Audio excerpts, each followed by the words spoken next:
Hello बच्चों, कैसे हो आप लोग? आई होप आप लोग बहुत अच्छे होंगे। इससे पहले पिछला क्लास में हम लोग पढ़े थे प्रकाश के परावर्तन के बारे में।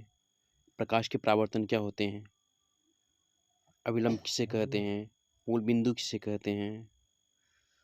यानी कि पिछला क्लास बहुत अच्छा था। आई होप आप लोगों को बहुत अच्छा लगा होगा। अब इस क्लास में हम लोग देखते हैं दर्पण किसे कहते हैं। शुरू करते हैं आज का क्लास।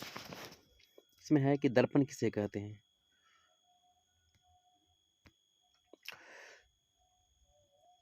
दर्पण वैसा चिकना और चमकीला सतह जो प्रकाश के परावर्तन के बाद या प्रकाश के परावर्तन के नियम का पालन करता है तथा जिसका एक भाग अवश्य ही रंगा हो, उसे दर्पण कहते हैं।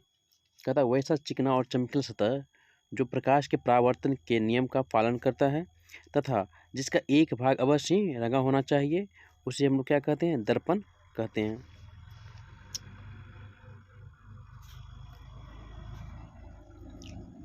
सिंपल सी बात है, अगर कोई भी हम लोग शीशा अगर लेते हैं तो शीशा का पिछला भाग हम लोग देखते हैं तो वहाँ पे क्या होता है?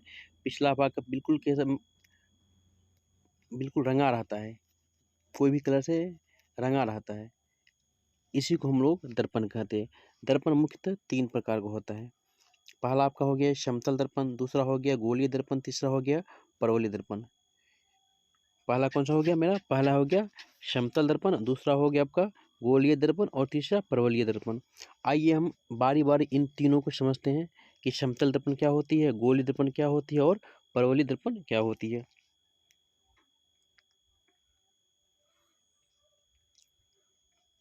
समतल दर्पण, नाम से नहीं लग रहा है समतल दर्पण बिल्कुल प्लेन हो, तो वैसा दर्पण जिसका परावर्तक सतह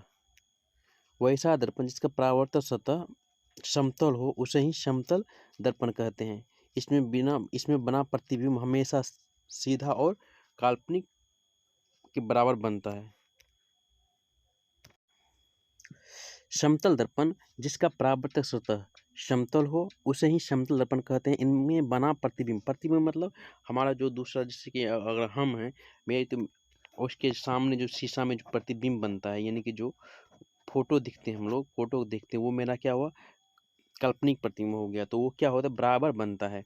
जैसे सपोज मानिए, अगर आप इधर देखिए, अगर इस साइड अगर 10 मीटर का सपोज मानो ये है, अगर इधर 10 मीटर का रहेगा तो इधर भी कितना बनेगा मेरा? इधर भी 10 मीटर का ही बनेगा। अगर ऊपर सपोज मानो ये कोई वस्तु है, अगर 3 सेंटीमीटर है तो इधर भी बनेगा कितना? 3 सेंटीमीटर। यानी कि दोनों तरफ क्या होगा? दोनों तरफ बराबर के डिस्टेंस पर, यानी बराबर बनेगा। इस दर्पण से वस्तु की दूरी अगर 10 सेंटीमीटर है तो वस्तु की ऊंचाई 3 सेंटीमीटर है, तो दर्पण से प्रतिबिंब की दूरी 10 सेंटीमीटर होना चाहिए और प्रतिबिंब से ऊंचाई क्या होगा? 3 सेंटीमीटर। इस वस्तु से प्रतिबिंब की दूरी कितना होगा? 20 सेंटीमीटर। तो सिंपल सी बात है, प्रतिबिंब से तो वस्तु की ऊंचाई कितना होगा? दोनों का जोड़ देंगे कितना होगा? टोटल 10 और 10 कितना हो जाएगा? 20 सेंटीमीटर। एक समतल दर्पण के सामने 15 सेंटीमीटर की दूरी पर 5 फीट का एक आदमी खड़ा है। यानी कि कोई समतल दर्पण लेना है और समतल दर्पण के सामने 15 सेंटीमीटर की दूरी पर, यानी कि जो इधर की जो स्पेस होगी, यानी 15 सेंटीमीटर की दूरी पर कितना होना चाहिए? 5 फीट का कोई आदमी खड़ा है।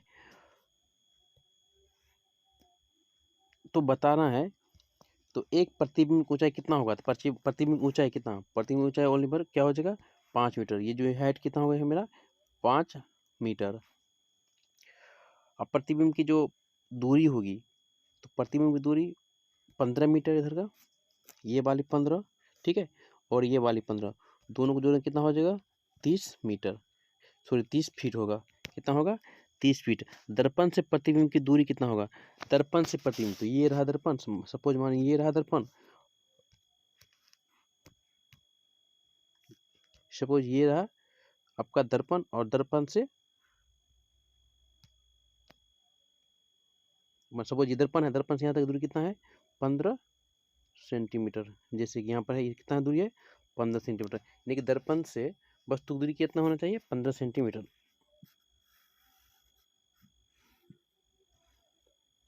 देखिए एक पॉइंट है जो आप लोग समझ लीजिए, किसी समतल दर्पण में किसी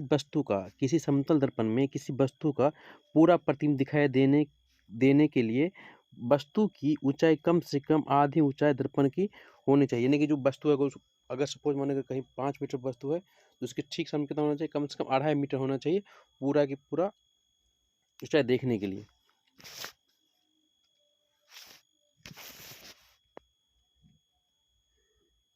देखिए गोलीय दर्पण किसे कहते हैं? अगला क्या है मेरा? अगला है आपका गोलीय दर्पण। गोलीय दर्पण ऐसा दर्पण जिसका परावर्तक सतह सतह तो आप समझ लो बिल्कुल कैसे हो, प्लेन होना चाहिए। ऐसा दर्पण जिसका परावर्तक सतह एक खोखले गोले का भाग होता है उसे ही गोलीय दर्पण कहते हैं। जैसे देखिए इधर गोलीय दर्पण मुख्यतः कितना प्रकार था? खोखले, यानी कि सपोज मानो ये एक कोई सर्कल है, अगर इस बीच में से हम लोग सार देंगे तो क्या होगा? एक साइड हो जाएगा उत्तल दर्पण, एक साइड होगा अवतल दर्पण। एक साइड क्या हो जाएगा मेरा? एक साइड होगा उत्तल दर्पण, एक साइड होगा अवतल दर्पण।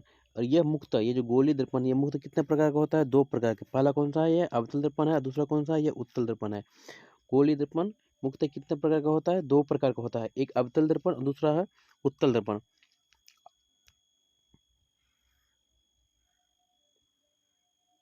अवतल दर्पण किसे कहते हैं? वैसा दर्पण जिसका परावर्तक सतह धसा हो उसे अवतल दर्पण कहते हैं। अवतल दर्पण का अभिसारी दर्पण भी कहते हैं। अवतल दर्पण को क्या कहते हैं? अवतल दर्पण को अभिसारी दर्पण भी कहते हैं। इस फिगर में समझिए कि अवतल दर्पण क्या, देखो अवतल दर्पण का क्या था? परावर्तक सतह क्या होना चाहिए? परावर्तक सतह धसा होता है। ये है आपका परावर्तक सतह। ये जो है आपका ये वाली इस साइड की क्या है? ये है परावर्तक सतह। परावर्तक सतह क्या होता है? देखो परावर्तक सतह क्या है? धसा है। बिल्कुल ये हो गया। इस साइड क्या होगा? ये परावर्तक ये सतह कितना होना है? धसा होना चाहिए। ये क्या है? धसा। इसको हम क्या बोलेंगे? इसको बोलेंगे अवतल दर्पण। क्या अवतल दर्पण? अब यहाँ पे देखिए क्या उत्तल दर्पण में क्या है? इसका जो परावर्तक सतह है ना वो उभरा होगा। इसका परावर्तक सतह क्या है? ये माना ये मेरा परावर्तक सतह है तो ये क्या है मेरा? उभरा हुआ है, यानी उठा हुआ है। उभरा मतलब उठा हुआ, ठीक है। परावर्तक सतह क्या है? उसका उठा हुआ है। इसको बोलेंगे, जिसमें परावर्तक सतह धसा होगा अवतल बोलेंगे, और जिसका परावर्तक सतह धसा है उठा है उसको हम लोग उत्तल दर्पण बोलेंगे।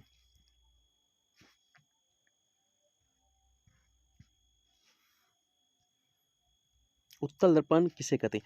वैसा दर्पण जिसका परावर्तक सतह, अभी बोले हैं कि वैसा दर्पण जिसका परावर्तक सतह क्या होता है? उभरा, यानी उठा होता है, उसको हम लोग बोलते हैं उत्तल दर्पण। उत्तल दर्पण को ही बोलते हैं अभिसारी दर्पण। उत्तल दर्पण क्या बोलते हैं हम लोग? अभिसारी दर्पण बोलते हैं। अवतल दर्पण क्या बोलते हैं? जैसे कि किसी व्यक्ति का भी कोई अलग अलग नाम रहता है, जैसे कि छोटका बड़का नाम कोई और उसका नाम छोटका बड़का मोटका इस तरह रहता है। इसी तरह इस दोनों दर्पण का नाम एक एक एक्स्ट्रा भी है, यानी एक एक अलग भी है। जैसे कि अवतल दर्पण का अभिसारी दर्पण भी कहते हैं और उत्तल को अपसारी। याद रख लेना, ये क्वेश्चन पूछता है कि ये अवतल दर्पण को अभिसारी दर्पण भी कहते हैं। इस तरह के क्वेश्चन रहते हैं ऑब्जेक्टिव में। अवतल दर्पण को दूसरा नाम क्या है? उस पर आपका लिखा रहेगा बहुत सारा ऑप्शन, उसी में आपको आंसर देना है। जिसको उत्तल दर्पण का दूसरा नाम क्या है? इसे अपसारी दर्पण भी कहते हैं।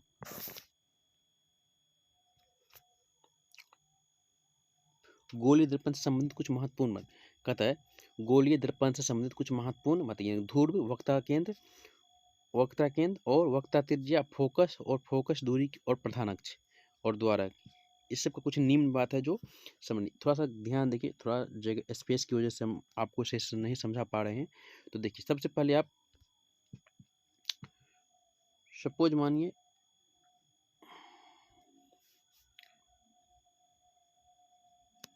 ये देखिए, इसको हम लोग मान लेते हैं ये कोई दर्पण है, ठीक है। ये कोई दर्पण है, इसका हम ये परावर्तक सतह मान लेते हैं। क्या है ये? परावर्तक सतह मान लेते हैं। और इस लाइन की जो रेखा है ये खींच देते हैं। इसका जो ये बिंदु है ये, इसको हम क्या मांगेंगे? इसको हम ध्रुव मानते हैं। इसको ध्रुव क्या होगा? ये ध्रुव हो गया। ये जो सीधी रेखा जा रही है, अगर इस ध्रुव से बाहर निकली, इधर निकल रही है रेखा, तो इसको हम क्या बोलेंगे? प्रधान अक्ष। क्या बोलेंगे? प्रधान अक्ष। प्रधान अक्ष बोलेंगे। और ये जो यहाँ पर जो सेंटर होगा इसको क्या बोलेंगे? इसको सी से, यानी कि सी से बोलेंगे इसको वक्रता केंद्र बोलेंगे। वक्रता केंद्र बोलेंगे, केंद्र बोलेंगे, केंद्र, ठीक है। और यहाँ पे क्या होगा, यहाँ से केंद्र से लेके यहाँ तक आर होता है, आर का मतलब त्रिज्या, आर का मतलब क्या होता है, त्रिज्या, वक्रता त्रिज्या हो गया। और उसके बाद है कि फोकस, फोकस दूरी क्या होती है, तो अभी इसके आगे हम परिभाषा देंगे कि फोकस दूरी क्या कहते हैं, जो वक्रता माने प्रधान अक्ष के समांतर प्रकाशकारी किरणें जो प्रतिबिंब जहाँ पर प्रकाश प्रधान अक्ष को काटती है, प्रधान को काटती, इसी को हम लोग बोलते हैं एफ, यानी कि फोकस दूरी, फोकस दूरी इसी को बोलते हैं। यहाँ से यहाँ तक क्या हो गया मेरा, फोकस दूरी हो गया। और द्वारक क्या था, तो ये दो यहाँ से ये लेके यहाँ से यहाँ तक मुँह, तो जो इसको हम लोग बोलेंगे द्वारक, इसको क्या बोलेंगे, द्वारक, इसको क्या बोलेंगे हम लोग, द्वारक। चलिए इसको हम लास्ट में अच्छा समझा दें, चूँकि यहाँ पे अच्छा से नहीं समझा पा रहे हैं हम आपको, जो क्लास समाप्त होगी तो उस टाइम में हम आपको ये अच्छा से थोड़ा फिगर ड्रॉ करके अच्छा से हम बता देंगे आपको। चलिए आगे तब तक पढ़ते हैं। अब देखते हैं कि सबकी परिभाषा क्या होता है। वक्रता केंद्र किसे कहते हैं, वक्रता केंद्र किसे कहते हैं, दर्पण जिस खोखले गोले का बना होता है, दर्पण जिस खोखले गोले का बना होता है उसे वक्रता केंद्र कहते हैं। देखिए इसे सी, वक्रता केंद्र को सी से सूचित करते हैं, वक्रता केंद्र को सी से सूचित किया जाता है। कहता है, देखिए फिर से देखते हैं कि वक्रता केंद्र किसे कहते हैं, जिस दर्पण के खोखले गोले का बना होता है उसे ही वक्रता केंद्र कहते हैं, इसे सूचित सी से सूचित करते हैं। देखिए ऑप्शन ये ऑब्जेक्टिव में रहता है कि वक्रता केंद्र को किस चीज़ से सूचित किया जाता है, तो ऑप्शन रहेगा सी डी ई एफ, तो उसमें आपको जो अच्छा लगेगा, जो उसका राइट आंसर होगा सी, उसको वो क्लिक करना है, टिक लगाना है। दर्पण का ध्रुव किसे कहते हैं, अभी बताएं कि ध्रुव किसे कहते हैं, तो इसमें भी इसकी परिभाषा है कि दर्पण का ध्रुव किसे कहते हैं, दर्पण के मध्य बिंदु का दर्पण ध्रुव कहते हैं, यानी दर्पण के मध्य बिंदु के, अभी बताए थे दर्पण के मध्य बिंदु पे, ये जो फिगर के मटर के बताए थे कि दर्पण की जो मध्य बिंदु होता है, दर्पण का जो मध्य बिंदु होता है उसको हम लोग बोलते हैं दर्पण का ध्रुव, इसे हम पी से सूचित करते हैं, दर्पण ध्रुव को हम लोग पी से सूचित करते हैं। प्रधान अक्ष किसे कहते हैं, तो गोलीय दर्पण के वक्रता केंद्र और ध्रुव से होकर, यानी कि इस साइड से प्रॉपर उस साइड चल जाती है रेखा है, उसी को हम लोग बोलते हैं प्रधान अक्ष, इसको बोलते हैं हम लोग, उसको क्या बोलते हैं हम लोग, प्रधान अक्ष बोलते हैं। जैसे सपोज मानिए ये कोई दर्पण है, अगर यहाँ तक हो गया ध्रुव, या ध्रुव से इधर से बढ़ेगा, तो ये जो मेरा क्या हो गया, प्रधान अक्ष, क्या हो गया, प्रधान अक्ष, ये मेरा प्रधान अक्ष हो गया।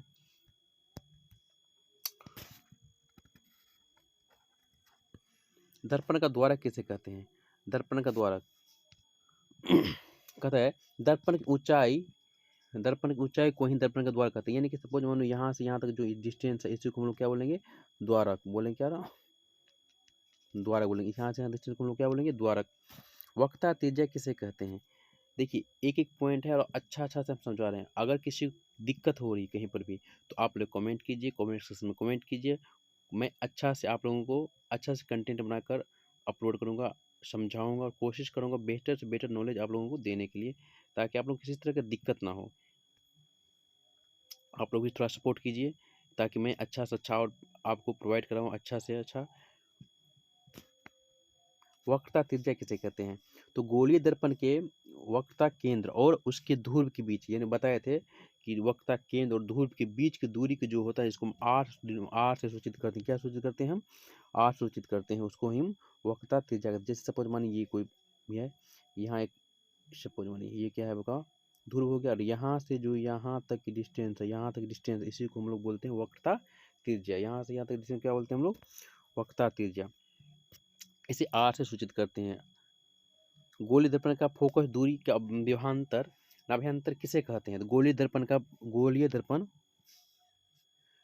दर्पण के प्रधान अक्ष के समांतर आती प्रकाश किरणें परावर्तन के बाद प्रकाश अक्ष के जिस बिंदु पर मिलती है या मिलती हुई प्रतीत होती है, उसी को हम गोलीय दर्पण का फोकस दूरी कहा जाता है। तो एक मिनट देखा आपको समझा रहे, बताए थे कि ये मानिए कोई दर्पण है, ठीक है, ये दर्पण है, सपोज ये मेरा प्रधान अक्ष है, इस ये मेरा क्या है, सी है, ये मेरा आर है।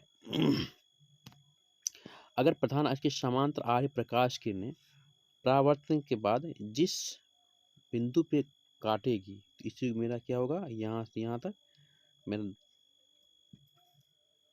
फोकस होगा, यहाँ से ये वाला यहाँ से यहाँ तक क्या होगा, मेरा फोकस होगा। इसे एफ से सूचित करते हैं, इसे किस सूचित करते हैं, एफ से। फोकस दूरी किसे कहते हैं, फोकस दूरी किसे कहते हैं, अभी बताए थे कि फोकस दूरी किसे कहते हैं, गोलीय दर्पण का फोकस और ध्रुव के बीच की दूरी को फोकस दूरी कहते हैं। जिस सपोज मानिए अभी ये कोई दर्पण है, ठीक है, यहाँ से प्रधान अक्ष है, यहाँ से जो प्रकाश किरण आ रही है और जिस बिंदु पे काटेगी उस बिंदु से लेकर के ध्रुव तक मेरा क्या होगा, फोकस दूरी। ये मेरा क्या हो गया, फोकस दूरी। फोकस दूरी ये वाली मेरे यहाँ से यहाँ तक क्या हो गया, फोकस दूरी।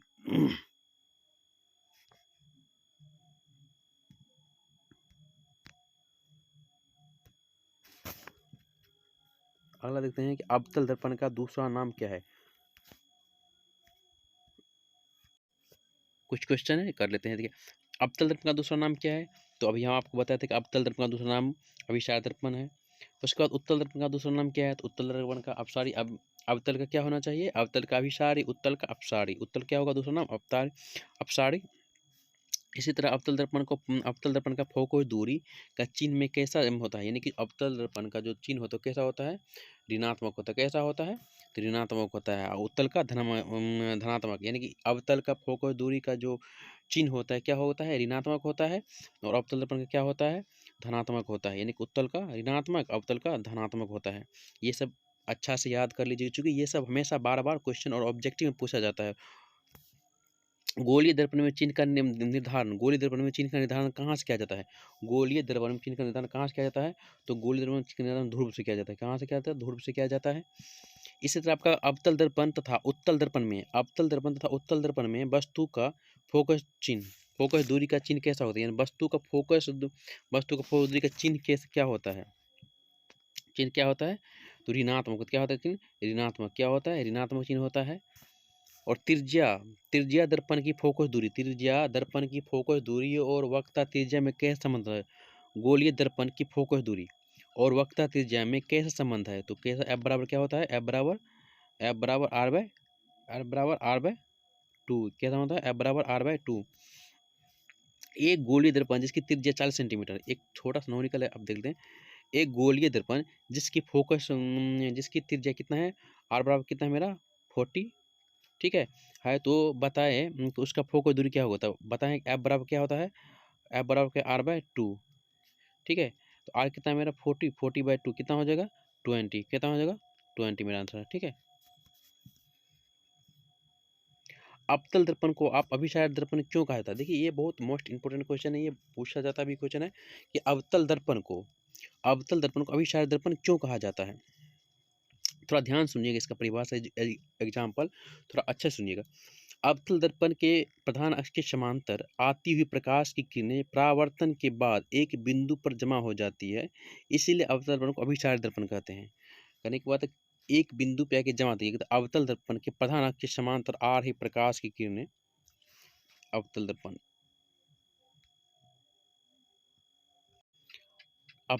को अभिसार दर्पण क्यों कहते हैं, अवतल दर्पण के प्रधान अक्ष के समांतर आती हुई प्रकाश की किरणें परावर्तन के बाद एक बिंदु पर जमा हो जाती है, इसीलिए अवतल दर्पण को अभिसार दर्पण कहते हैं। इधर देख, थोड़ा सा देखिए कि सपोज मानिए क्या हो, कौन सा दर्पण हो गया, अवतल दर्पण होगी। एक मिनट सॉरी, कुछ प्रॉब्लम चल था, इसी वजह से थोड़ा सा वेट करना पड़ा। देखिए अवतल दर्पण कैसे होता है, तो अवतल दर्पण आपका ये कौन सा दर्पण है, ये मेरा अवतल दर्पण है, ठीक है, ये अवतल दर्पण है। कहते ये प्रधान अक्ष है, कहता है अवतल दर्पण के प्रधान अक्ष के समांतर आ रहे प्रकाश किरणें, ये प्रधान अक्ष के समांतर आ रही प्रकाश किरणें, ये क्या होगा, प्रकाश किनारे प्रधान अक्ष के समांतर एक बिंदु पर जमा हो जाती है, यानी कि यहाँ से जो गिरेगी जमा हो जाएगी, इधर से भी जो आएगी जो प्रकाश किरण इधर से भी जाएगी, ये भी क्या करेगी यहाँ पे गिरेगी एक ही बिंदु पे, यानी कि एक ही बिंदु पे आएगी, इसीलिए अवतल दर्पण को अभिसार दर्पण कहा जाता है। यानी कि एक बिंदु पे आएगी, इसीलिए अवतल दर्पण को अभिसार दर्पण कहा जाता है। सेम इसका अपोजिट है, कौन, उत्तल दर्पण को अपसारी दर्पण क्यों कहते हैं, उत्तल दर्पण क्या कहते हैं, अपसारी। उत्तल दर्पण को अपसारी दर्पण क्यों कहा जाता है, उत्तल दर्पण के प्रधान अक्ष के समांतर आती प्रकाश की किरणें परावर्तन के बाद एक बिंदु से फैलती हुई प्रतीत होती है, इसीलिए उत्तल दर्पण को अभिसारी दर्पण कहा जाता है। देखिए उत्तल दर्पण के प्रधान अक्ष के समांतर आ रही प्रकाश किरणें परावर्तन के बाद, यानी कि जो परावर्तन जब आती है प्रकाश किरण टकराने के बाद एक बिंदु से फैलती हुई प्रतीत होती है, इसीलिए उत्तल दर्पण को अभिसारी दर्पण कहते हैं। फिगर में समझ लीजिए, सपोज ये आपका क्या हो गया, ये हो गया आपका उत्तल, ठीक है, उत्तल दर्पण। अब ये मेरा कोई रेखा हो गया, इसको मान लीजिए प्रधान अक्ष है, भी क्या है, प्रधान अक्ष। अब प्रधान अक्ष के समांतर आ रही प्रकाश किरणें, प्रधान अक्ष के समांतर आ रही प्रकाश किरणें परावर्तन के बाद फैलती हुई प्रतीत होती है, यानी कि फैलती हुई प्रतीत होती है। दोनों तरफ क्या होगा, फैलती हुई प्रतीत होगा। प्रकाश किरणें परावर्तन के बाद फैलती हुई प्रतीत होती है। इसका एक पॉइंट इधर बन सकता है, यहाँ से पीछे हम डैश डैश करके निकाल सकते हैं, ठीक है, एक ही जगह। तो फैलती हुई प्रतीत होती है, इसीलिए उत्तल दर्पण को अपसारी दर्पण, यहाँ जो फैलती है इसीलिए उत्तल दर्पण को अभिसारी दर्पण कहते हैं। उत्तल दर्पण को अपसारी दर्पण, सॉरी, अब अपसारी दर्पण कहते हैं। उत्तल दर्पण क्या कहते हैं, अपसारी दर्पण कहते हैं। गोलीय दर्पण में बनने वाले किरण आरेख के लिए कुछ नियम क्या है, एक मिनट। कहते गोलीय दर्पण में बनने वाला किरण आरेख के 4 नियम दिए हैं। पहला नियम आपका है, जब आपतित प्रकाश किरणें प्रधान अक्ष के समांतर भेजी जाती है, यानी प्रधान अक्ष के समांतर भेजी जाती है, तो परावर्तन के बाद फोकस से होकर हो जाती है, यानी कि देखो परावर्तन के बाद क्या हो रहा है, सीधा सीधा फोकस से होकर गुजर रही है। दूसरा कह रहा है, जब आपतित प्रकाश की किरणें को वक्रता केंद्र की में भेजा जाता है, यानी कि जब प्रकाश की किरणें को वक्रता केंद्र से भेजा जाता है तो परावर्तन के बाद वह अपने रास्ते में पुनः लौट जाती है, अपने रास्ते में क्या होता है, पुनः लौट जाती है। तीसरा कह है, जब आपतित प्रकाश की किरणें, आपतित यानी आने वाली प्रकाश की किरणें फोकस से भेजा जाता है, यानी कि फोकस से भेजा जाता है, तो परावर्तन के बाद प्रधान अक्ष के समांतर हो जाता है। चौथा कह है, जब प्रकाश की किरणों को धूप से भेजा जाए, यानी कि धूप, आपको बता रहे हैं धूप से भेजा जाता है, तो आपतन कोण और परावर्तन कोण के बराबर हो जाता है। इसमें अभिलंब का कार्य प्रधान अक्ष करता है, यानी अभिलंब जो है उसका काम कौन करता है, प्रॉपर, यानी कि प्रधान अक्ष करता है। अब देखिए, हमेशा एक क्वेश्चन पूछा गया है कि अवतल दर्पण एवं उत्तल दर्पण में अंतर स्पष्ट करें, यानी अवतल उत्तल में क्या होना चाहिए, अंतर स्पष्ट करना है। उत्तल दर्पण और अवतल दर्पण में अंतर स्पष्ट करना है। थोड़ा सा क्लास बड़ा हो रहा है, कोई बात नहीं, आज हम लोग दर्पण को खत्म ही कर देंगे, बस मोस्टली और 2 मिनट लगेगा, 2-3 मिनट। उत्तल दर्पण अवतल दर्पण, वैसा दर्पण जिसका परावर्तक सतह धसा हो अवतल दर्पण कहलाता है। आपको बताए थे कि वैसा दर्पण जिसका परावर्तक सतह क्या होना चाहिए, धसा होना चाहिए, उसको हम लोग क्या बोलेंगे, अवतल बोलेंगे। वैसा दर्पण जिसका परावर्तक सतह उठा होना चाहिए, उभरा, उसको उभरा भी बोल सकते हैं, या उठा हुआ होता उसको हम उत्तल दर्पण बोल सकते हैं। अवतल दर्पण का फोकस दूरी, अवतल का फोकस दूरी हमेशा ऋणात्मक होता है और उत्तल का फोकस दूरी क्या होता है, हमेशा धनात्मक होती है। अवतल दर्पण में बड़ा एवं छोटा दोनों प्रतिबिंब बनता है, अवतल में बड़का और छोटका दोनों प्रतिबिंब बनता है, ठीक है, और उत्तल में हमेशा क्या होता है, छोटके प्रतिबिंब बनता है। ये तो ध्यान रहेगा कि अवतल में छोटका और बड़का दोनों बनता है, और उत्तल में क्या होता है, छोटके सिर्फ छोटके प्रतिबिंब बनता है। अरे प्रतिबिंब जो हमारा जो परछाई होता है, हमारा जो बनावट शीशा में देखते हैं, उसको हम प्रतिबिंब कहते हैं।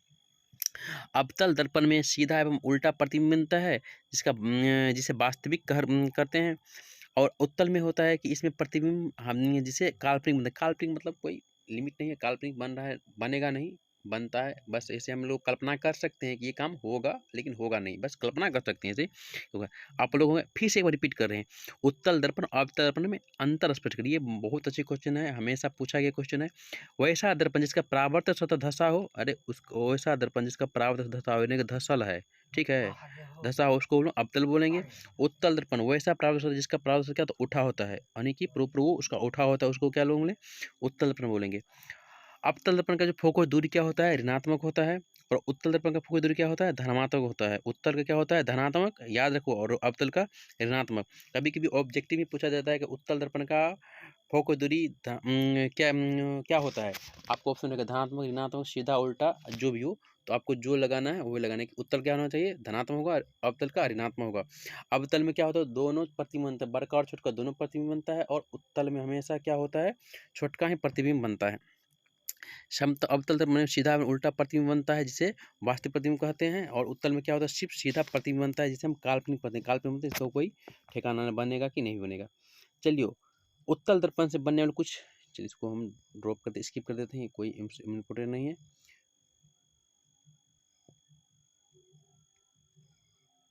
आप लोग क्लास खत्म, लेकिन आप बताए थे कि आप लोगों को थोड़ा सा बताएंगे।